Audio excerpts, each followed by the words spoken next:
Chase, one of the two cabinet diarists to write about the meeting, indicated that Lincoln said nothing more about God, but Welles, in his diary, chose to elaborate.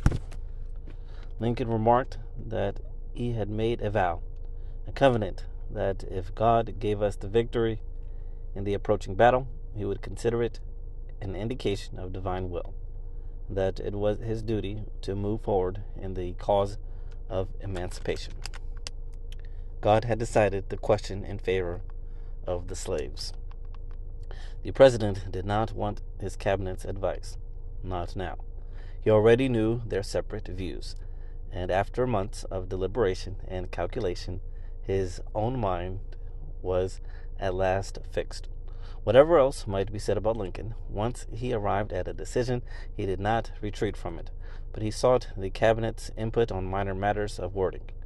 He then read the document which he had spent the previous day composing in a clear hand. Seward spoke first. He suggested that the proclamation should not state that the incumbent president would sustain the actions. Rather, it was the government that would not only recognize but also maintain the freedom it proclaims. Chase declared that while he himself might have taken a different approach, he was ready to stand by it with all my heart. The group agreed to the modification suggested by Seward. The Secretary of State then said that with regard to a passage concerning colonization, language should be added providing for the consent of the colonists. Edward Bates brought up the issue of linking deportation to emancipation, a subject of great interest to Montgomery Blair and Caleb Smith as well. But at this meeting, at least, the topic would not be pursued.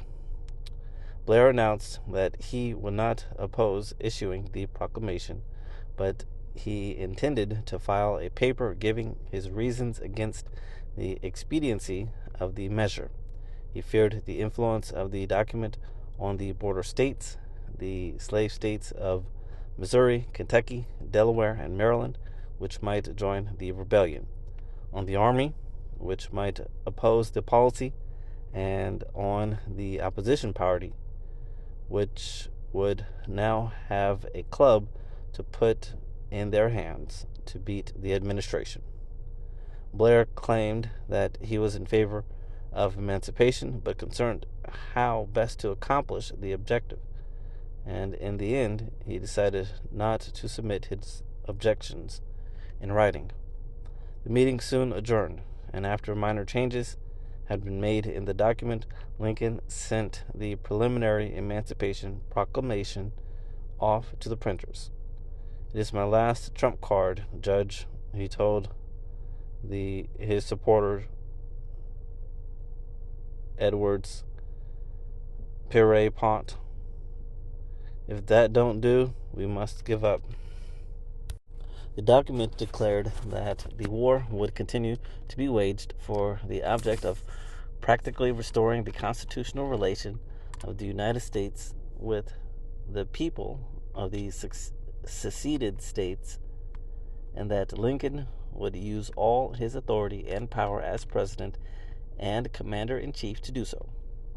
It announced that the president would encourage Congress again to offer financial aid to any slave states willing to consider adopting gradual or immediate plans of emancipation and to colonize persons of African descent with their consent.